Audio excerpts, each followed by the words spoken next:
서로 인사하시겠습니다. 잘 오셨습니다. 주님의 이름으로 환영합니다. 오늘 말씀은 예수님의 길이라는 제목으로 다음 주가 종료주일이지만 한 주 앞당겨서 우리는 종료주일에 관한 말씀으로 은혜를 받으시겠습니다. 어느 나라의 왕자가 무심코 어떤 지역의 들판을 가로질러 걸어갔습니다. 그러다 그 동네 사람들이 그 길을 왕자님이 지나가신 길이라고 하면서 새로운 의미를 부여했습니다.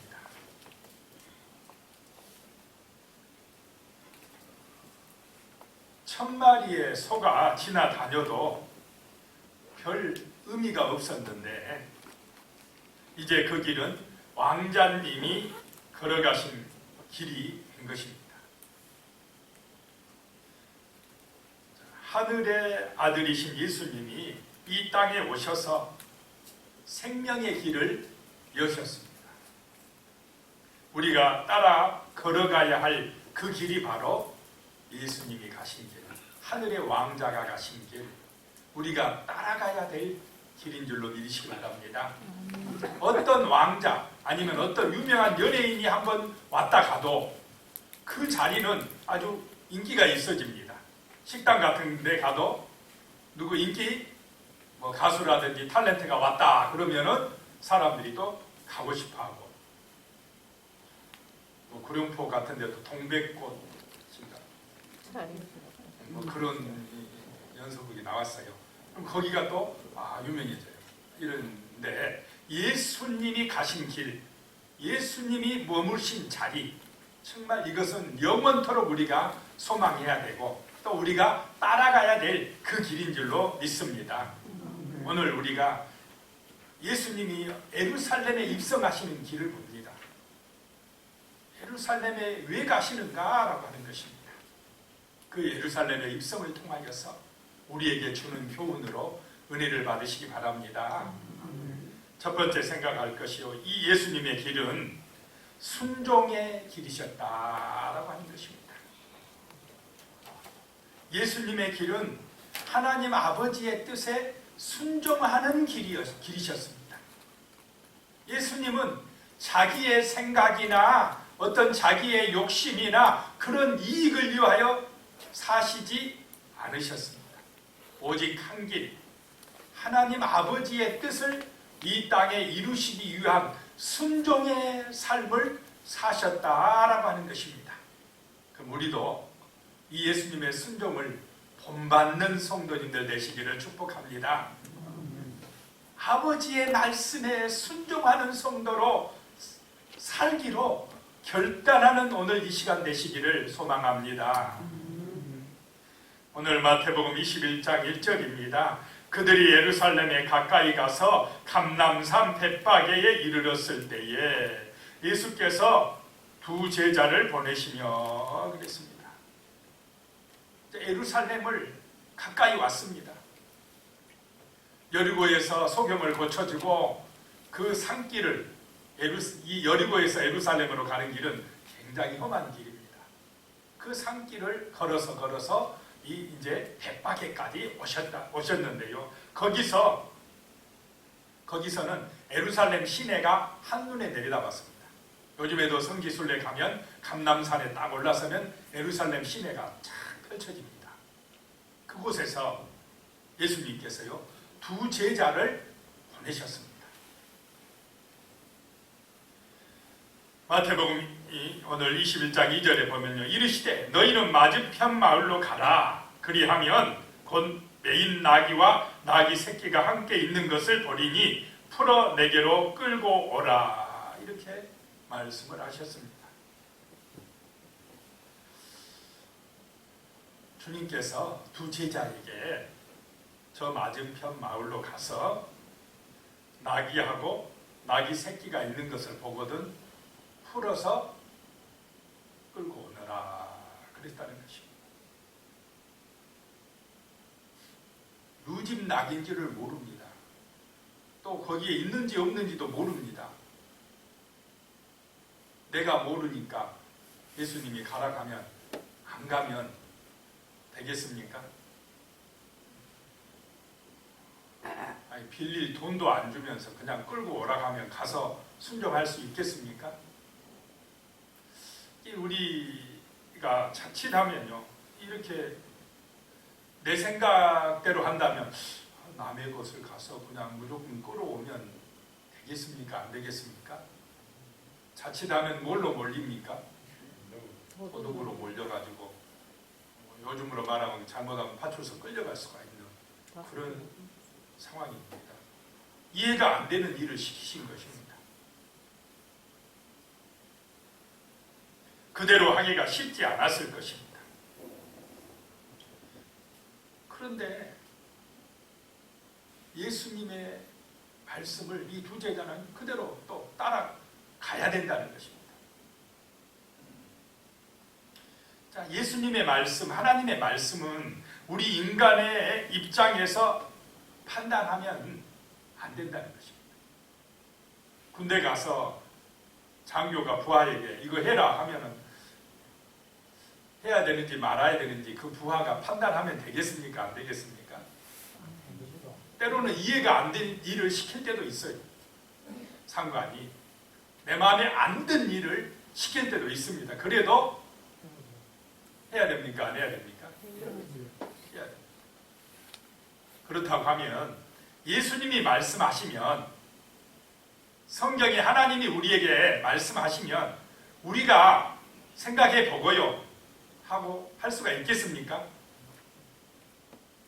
내 형편에 맞으면 하고 시간이 있으면 하고 내가 생각해서 별로 내 마음에 안 들면 못하겠습니다 이렇게 하면은 순종의 길입니까? 아닙니까? 이건 순종의 길이 아니라는 것입니다. 예수님은 우리의 대장이라고 볼 수 있습니다. 우리의 주인입니다. 그걸 내가 인정하는 믿음이라고 하면 때로는 내 마음에 안 들 수도 있지만은 예수님의 말씀이면 그냥 가는 것입니다. 건너편 마을에 가봐라. 가서 나귀와 나귀 새끼를 끌고 오너라. 그러면 그냥 가면 됩니다. 그냥 가면. 그런데 이제 이유가 많아지면 이게 불순종이 된다라고 하는 것입니다. 내가 내 중심이 돼버린다는 것입니다. 내가 결정권자가 되면은 순종하기가 어렵다라고 하는 것입니다. 주님이 주인 되는 그런 믿음의 삶이 되시기를 축복합니다. 예수님께서요, 제자들과 함께 다니시다가 말씀하셨습니다. 얘들아, 오늘은 소풍 가자. 어디로 갈까요? 감람산으로 가자. 그래서 같이 가게 됐습니다. 예수님께서 산 밑에 도착하시더니요, 너희가 들을 수 있는 만큼 돌을 하나씩 들고 올라가자 그러더랍니다. 그래서 제자들은 묵직묵직한 돌을 하나씩 품에 안고 올라갔습니다. 그런데 꼭 말 안 들은 사람 있습니까? 없습니까? 가룟 유다가, 불평 많은 가룟 유다가 큰 돌도 안 주고 바둑알 만한 돌 2개를 딱 집어들더니 공기를 하면서 올라갑니다. 그러면서 투덜거립니다. 불평합니다. 소풍 가자고 그러더니 일 시킨다고. 그냥 들고 오라고 하면 들고 가면 되지 않겠습니까? 근데 불만이 많아요. 가룟 유다. 이제 언덕을 다 올라가시더니 예수님께서 얘들아 내려놓아라. 그래 내려놨습니다. 그러더니 손을 번쩍 드시고 축사하시고는 아멘 그러더랍니다. 그랬더니 그 돌들이 떡이 되고 고기가 되더랍니다. 이것이 우리 정심이니라. 그래 다른 제자들은 배부르게 맛있게 잘 먹었다면 누가 문제입니까? 가룟 유다가 먹을 게 없어요. 그랬더니 또 불평이에요.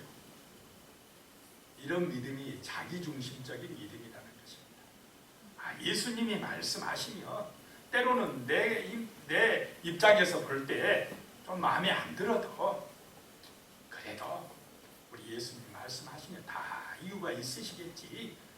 무거운 돌 하나 들어가면 들고 따라가고 뭐 낙이 가서 풀어오라 하면 그냥 가서 풀어오고 누가 좀 욕하면 욕 좀 얻어먹고 예수님 말씀에 순종하다 요거도 먹으면 또 하늘에 상급이 많다고 하니까 이렇게 정말로 예수 중심이 될 때에 우리는 순종하는 사람이 될 줄로 믿습니다. 근데 예수님도 자기 중심이 아니었다는 것입니다. 철저하게 하나님 아버지 중심이었기 때문에 아버지의 말씀이라고 하면은 순종을 하셨다라고 하는 것입니다.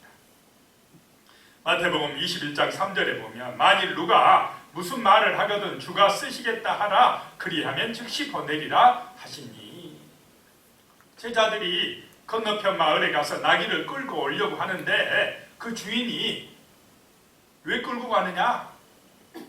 왜 남의 것 함부로 손대느냐? 이렇게 하면은 뭐라 말하고요? 주가 쓰시겠다라고 하면은 즉시 보내리라라고 하는 것입니다. 자, 이런 믿음이 귀한 믿음 아닙니까? 주님이 쓰시겠다고 하면 내 낙이든 낙이 새끼든 그러시냐고 쓰셔야지요. 이런 마음이 주님을 사랑하는 마음 아니겠습니까? 예수님이 쓰신다면 뭐가 아깝습니까? 쓰셔야지요. 이런 마음속에 순종의 믿음이 있는 것입니다. 예수님을 사랑하는 믿음이 있는 것입니다. 바로 이런 믿음이 구원의 믿음인 것입니다. 그런데 자기 욕심이나 이익을 챙기는 사람 같으면 이 낙이 새끼 이제 송아지 같은 거, 이 송아지 같이 낙이 새끼 이거 팔면 돈이 얼마인데 왜 가져가냐고. 이런 사람은 주님을 사랑하는 사람입니까? 아닙니까? 아니고 자기중심적인 사람이라는 것입니다. 순종할 수가 없는 것입니다. 그러나 우리가 주님을 사랑하시면 아까운 것이 없는 줄로 믿습니다. 부모가 자식을 사랑하면 아까운 게 있겠습니까? 자식이 잘 된다면, 자식이 행복하다면 뭐가 아깝습니까? 해주고 싶은 게 부모의 마음 아닙니까? 이런 것처럼 우리가 정말로 예수님을 사랑하면 예수님이 나의 생명을 위하여 목숨까지 버리셨다고 이게 믿어지면 안 아까운 것입니다. 아깝지 않는 것입니다. 히브리서 5장 8절에 보면 그가 아들이면서도 받으신 고난으로 순종함을 배워서라는 말씀이 있습니다. 예수님이 아들이면서도 아들이면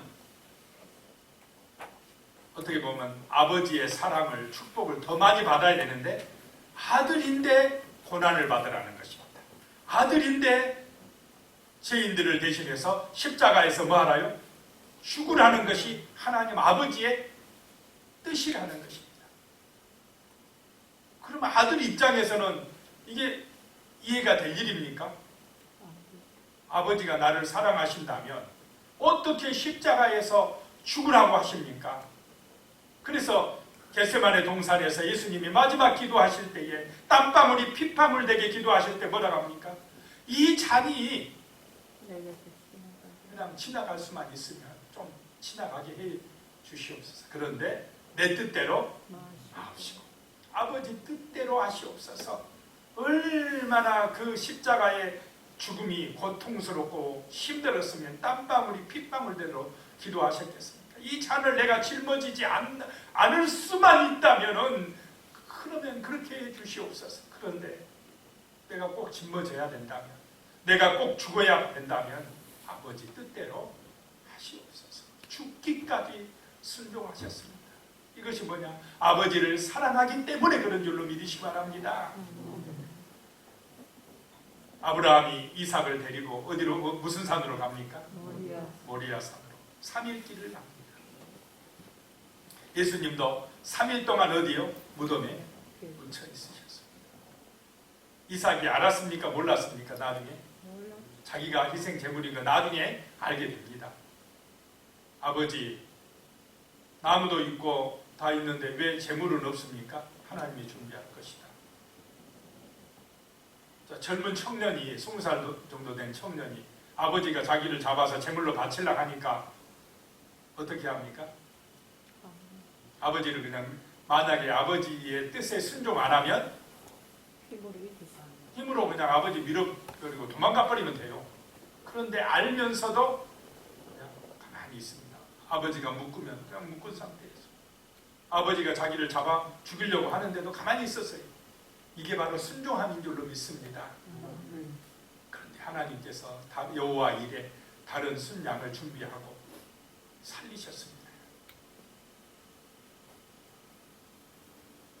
정말 이 순종하는 마음이 귀한 믿음이다라고 하는 것입니다. 자, 우리 성도님들에게서 이 예수님의 순종하는 길, 순종하는 믿음, 이 믿음이 은혜되어 임하시기를 축복합니다. 두 번째로 예수님의 길을 통해서 배울 수 있는 것이요, 겸손의 길이셨다라고 하는 것입니다. 예수님의 길은 겸손의 길이었다는 것입니다. 오늘 마태복음 21장 5절에 보면요, 시온 딸에게 이르기를 내 왕이 내게 임하나니 그는 겸손하여 낙이 곧 멍에를 매는 짐승의 새끼를 탓도다 하라 하였느니라 라고 말씀하고 있습니다.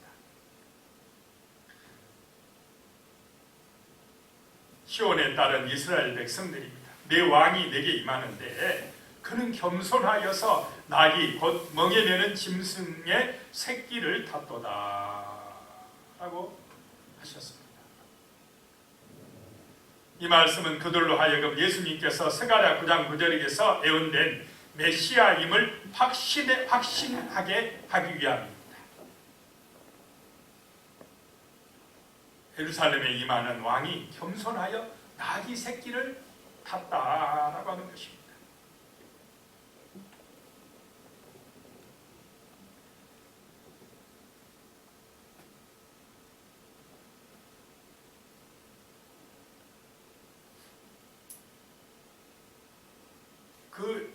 이 벳바게에서 예루살렘까지는 약 3km입니다. 보통 때는 예수님이 이 길을 걸어 다니셨습니다. 그런데 이번에는 성경의 예언을 이루시고자 뭘 타셨다고요? 낙이 새끼를 타고 예루살렘에 입성하시게 된다라고 하는 것입니다. 만약에 왕이 이렇게 어디 나갔다가 성 안으로 들어온다고 하면 낙이 타고 들어왔겠습니까? 당시 세상의 왕들은 화려한 마차를 타고 들어옵니다. 이런 낙이 새끼를 타지를 않습니다. 승리의 상징인 말을 타고 입성한다는 것입니다. 그런 것에 비교해 보면 예수님은 참 겸손해 가지고 이 낙이 새끼를 타고 들어왔다라고 하는 것입니다. 자, 세상은 어떻습니까? 자기를 잘 보이려고 화려하고 멋진 것을 타고 다니려고 합니까? 안 합니까? 오늘날로 비교하면 아주 비싼 차를 타고 내가 이런 왕이야, 내가 이런 대통령이야 하고 멋지게 들어와야 사람들이 우러러보지 않겠습니까? 그런데 왕이라는 사람이 자전거 타고 들어온다 하면 잘 사람들이 알아주겠습니까? 그냥 자전거도 별로 안 비싼 자전거 타고 들어온다 이 말입니다. 나귀를 타고 들어온다는 것입니다.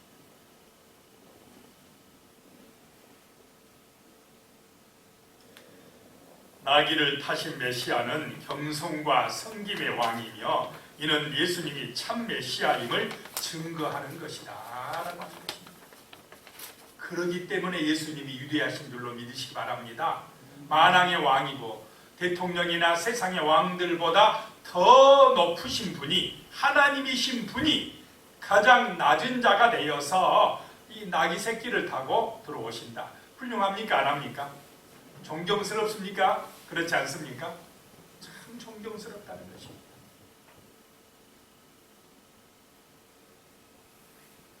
높으신 분이 자기를 낮추셨다는 것입니다. 그래서 예수님은 정말로 이 예수님의 길은 겸손의 길이고 우리가 존경하실 수 있는 그런 분이라는 것입니다. 보통 사람들은 다 나를 드러내려고 하지 않습니까? 마태복음 21장 7절이요. 나귀와 나귀 새끼를 끌고 와서 자기들의 겉옷을 그 위에 얹으며 예수께서 그 위에 타시니. 나귀 새끼니까 아마 이게 아무도 타보지를 안 했습니다. 안장도 없어요. 하나님 예수님의 은혜 안에서 타니까 나귀가 순수하게 잘 이렇게 타고 들어가지, 아마 잘못 탔으면 어떻게 펄쩍펄쩍 뛰고 난리 났을 것입니다. 그래도 예수님의 능력이 딱 사로잡은 줄로 믿습니다. 나귀가 그냥 공손하게 잘 예수님을 태우고 들어갔다라고 하는 것입니다.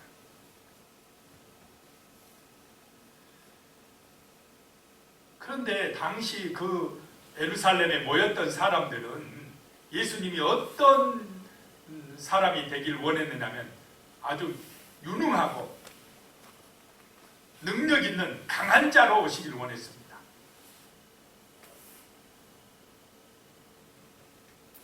그런데 예수님은 사람들의 생각과는 달리 겸손의 왕으로 임하셨다는 것입니다. 내 생각이 너희 생각과 다르고 내 길은 너희 길과 다르다라고 이사야 55장 8절에 말씀합니다. 자, 우리가 보통 사람들이 기대하는 왕은 어떤 왕이어야 됩니까? 아주 정치를 잘하는 왕, 막 뛰어난 왕, 말도 잘하고 실력도 있고 그런 아주 뛰어난 왕을 기대했습니다. 이 이스라엘 백성들도 당시 이스라엘은 로마 식민지였습니다. 그래서 이 메시아가 나타나서 로마의 총독을 무너뜨리고 로마의 그 식민지로부터 이 유대 나라를 해방시켜줄 그런 정치적인 메시아, 뛰어난 능력자를 원했습니다. 이 당시 예루살렘에는 유월절 명절을 맞이해 가지고요, 사람들이 한 200에서 300만 명이 모여 있었답니다. 모여왔어요. 그러니까 거기서 예수님이 조금만 말 잘하면, 정치적인 선동을 하면 수많은 사람들이 예수님을 어떻게 만들겠습니까? 유명한 왕, 정치 지도자요. 막 떠받들면서 예수님이 아마 예루살렘 시장이 아니라 그 유대 나라 왕이 됐을 것입니다. 막 굉장히 유명한 그런 인사가 되었을 것입니다. 그런데 예수님의 길은 그런 정치적인 왕이었습니까? 아니었습니까? 아니었다는 것입니다. 사람들이 원하는 그 뛰어난 정치 지도자가 아니었다는 것입니다. 오히려 겸손하여서 낮은 자로 오셨다라고 하는 것입니다. 마태복음 21장 11절에 보면 우리가 이르되 갈릴리 나사렛에서 나온 선지자 예수라 하니라 라는 말씀이 있습니다. 나사렛 선지자다, 이 말은 좋은 말이 아닙니다. 이 갈릴리 땅은 이방 땅으로 여겨지던 시절입니다. 혈통적으로 온전한 곳은 유다 땅이고 그 다음에 사마리아는 혼혈인들이 사는 곳이고 갈릴리는 이방 땅이었다라고 하는 것입니다. 그런데 그 이방 땅 나사렛에서 나온 선지자가 무슨 큰일을 하겠느냐, 이렇게 취급을 받았다라고 하는 것입니다. 그런 취급을 받은 겸손의 왕이 바로 예수님이신 줄로 믿으시기 바랍니다. 예수님의 길은 겸손의 길이다라고 하는 것입니다. 그러면 우리도 겸손의 길을, 겸손의 삶을 살아야 될 줄로 믿습니다.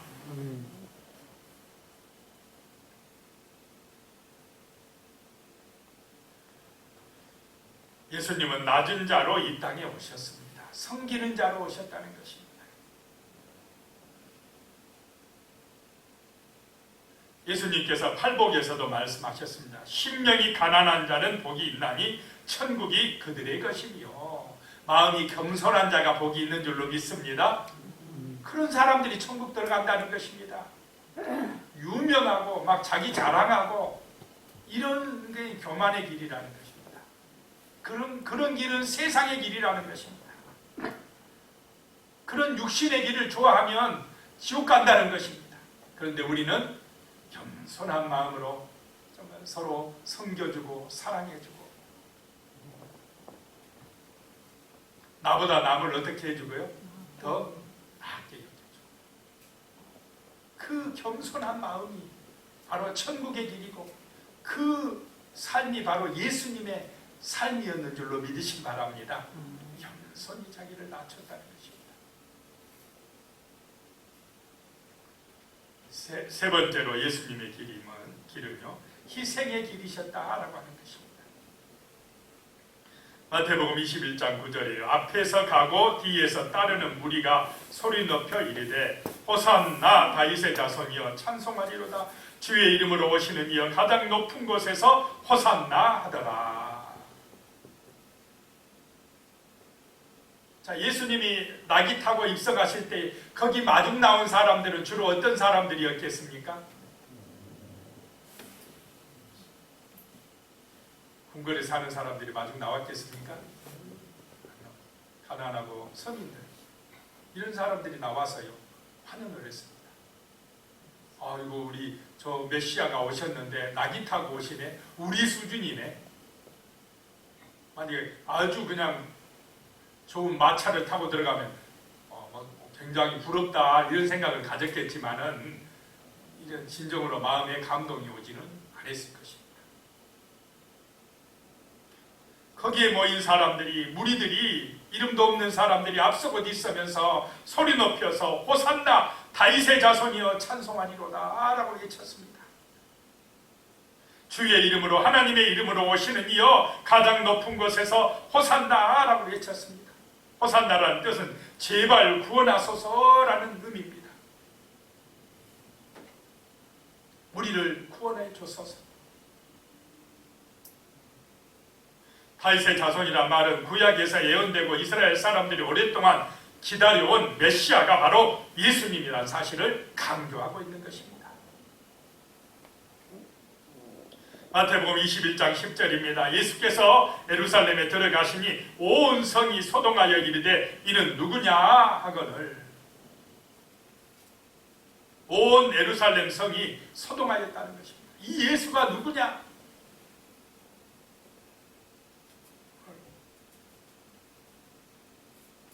이 예수님이 누구냐를 확실하게 알아야 됩니다.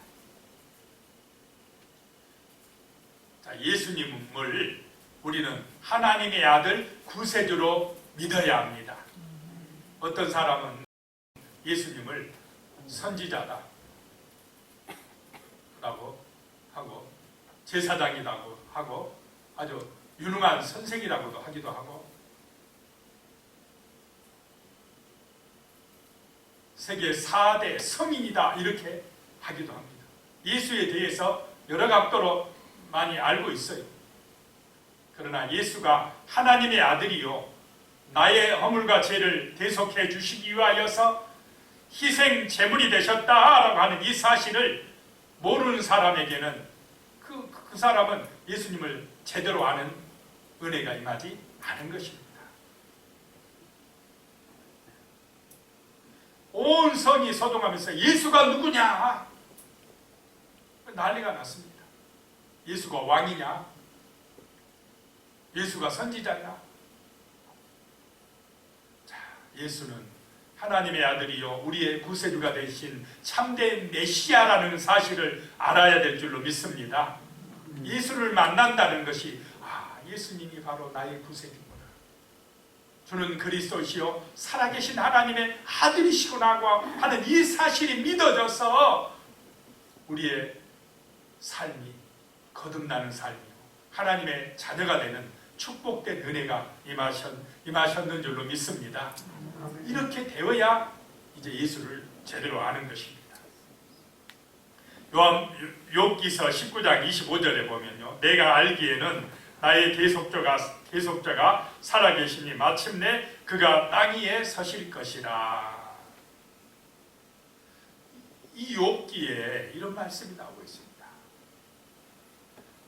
나의 대속자가 살아계시니 나의 허물과 죄를 대속해 주실 대속의 구주가 살아계시니 마침내 그가 땅 위에 서실 것이라. 이 욥기의 예언대로 마침내 이제 예수님이 구원자로 이 땅에 오신 줄로 믿으시기 바랍니다. 우리의 허물과 죄값을 대신 치르고자 예루살렘에 입성하신 것입니다. 마가복음 10장 45절에 보면요, 인자가 온 것은 섬김을 받으려 함이 아니라 도리어 섬기려 하고 자기 목숨을 많은 사람의 대속물로 주려 함이니라 라고 말씀합니다. 예수님이 이 땅에 오신 것은 대속 제물이 되시기 위하여 오셨다는 것입니다. 욥기에서도 말씀하시고 이사야에도 말씀하시고 예수님 자신이 또 말씀하셨습니다. 나는 세상의 정치적인 왕이 되기 위해서 온 것이 아니다. 나는 너희의 대속 제물이 되기 위하여, 희생 제물이 되기 위하여 이 땅에 오셨다라고 말씀하셨다는 것입니다. 그런데 사람들은요, 자꾸 자기 식대로 생각해요.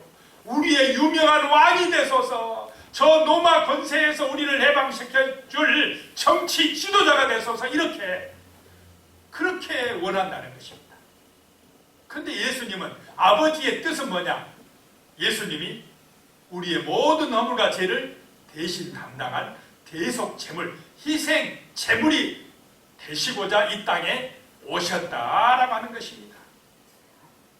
처음에는 제자들도 이런 마음을 몰랐어요. 이런 아버지의 뜻을 몰랐습니다.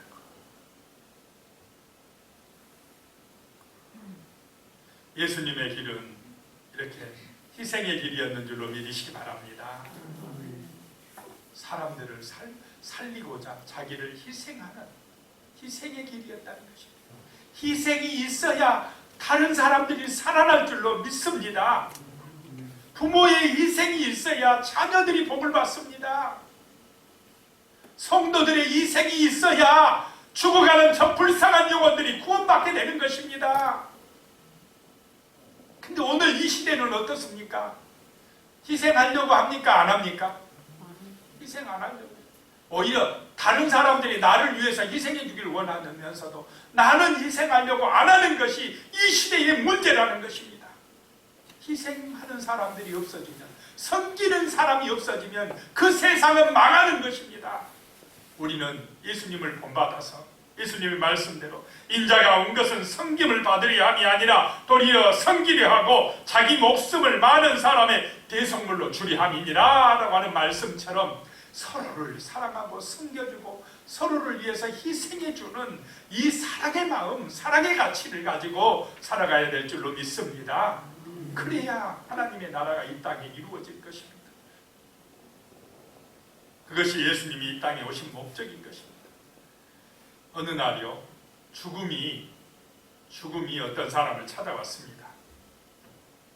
당신을 데려와 심판대 앞에 세우라는 명령을 받고 내가 왔다. 당신은 이제 죽어야 한다. 그랬습니다. 그랬더니 그 말을 들은 사람은 아이고 큰일 났네. 난 죽을 준비가 안 됐는데 나를 좀 봐주시면 안 되겠습니까?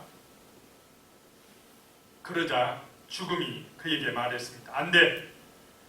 내가 지금 죽어서 심판대 앞에 서야 한다는 말을 전하기 위해서 내가 왔다. 가자. 그랬더니 그 사람이요, 나는 죽는 것이 무섭습니다. 심판대 앞에 설 자신이 없습니다. 내가 어쩌면 좋습니까? 제발 며칠의 말미만 좀 주십시오. 그러면 내 친구들에게 가서 나의 저승길에 동행해 줄 수 있는지 물어보겠습니다. 그러자 죽음이 좋다. 며칠만 시간 줄게. 며칠 후에 다시 온다 하고 떠나갔습니다. 그래서 이 사람은 극도의 불안과 공포에 사로잡혀가지고 자기가 믿었던 친구를 찾아갔습니다. 제일 먼저 찾아간 사람들이 큰 사업체를 운영하는 돈을 잘 버는 재주가 있는 뛰어난 사람들이었습니다. 그들에게 이야기를 하고 자기를 좀 도와달라 했더니 그들은 우리는 바쁘다. 당신과 농담하고 있을 시간이 없다 하면서 싸늘하게 거절했습니다. 그래서 이번에는 어렸을 때부터 함께 어울려 자랐던 그 친구들을 찾아갔습니다. 내가 심판대 앞에 서서 답변을 해야 되는데 나와 같이 가서 좀 도와주게. 그랬더니 그들도 냉담한 반응을 보이면서 함께 갈 수 없다고 거절했습니다. 자, 심판대 앞에 우리가 갈 때에 우리와 함께 가줄 사람이 있습니까? 자식이 가줄 수 있겠습니까? 부모가 가줄 수 있습니까? 아무도 안 가줄 수가 없더라 이 말입니다. 그래서 이 사람은 어떻게 했겠습니까? 혼자 가면 안 돼요. 반드시 누가 같이 가줘요. 누구에게 같이 가자고 부탁을 해야 됩니까? 예수님입니다. 이 사람이 그랬어요. 친구를 찾아가면 안 되니까 할 수 없이 주님 붙들었답니다. 주님 의지했답니다. 자, 우리가 저승길 갈 때에 심판대 앞에 설 때에 함께 동행해 주실 분은 오직 예수뿐인 줄로 믿으시기 바랍니다. 아멘. 예수님이 우리를 위해서 희생해 주셨기 때문에 가능한 것입니다. 우리의 허물과 죄값을 대신하기 위하여 십자가에서 대신 죽어주셨기 때문에 예수님이 우리와 그 심판대 앞에까지 동행해주고 영원한 천국으로 인도해 주실 하나님의 아들 구세주인 줄로 믿으시기 바랍니다. 기도드리겠습니다. 하나님 아버지, 예수님이 우리를 위하여 이 땅에 오셨습니다. 우리의 허물과 모든 죄값을 대신 담당하시기 위하여 예루살렘으로 올라오셨습니다. 예수님의 길은 순종의 길이셨습니다. 예수님의 길은 겸손의 길이셨습니다. 예수님의 길은 희생의 길이셨습니다. 그 길이 바로 생명으로 인도하는 진리의 길이었습니다. 하나님 아버지, 우리의 삶이 정말로 예수님의 삶을 본받아서 순종하는 삶이 되게 하시고 겸손의 삶이 되게 하시며 서로를 사랑하며 희생하는 헌신의 삶이 될 수 있도록 도와주시옵소서. 예수님의 이름으로 기도드리옵나이다. 아멘.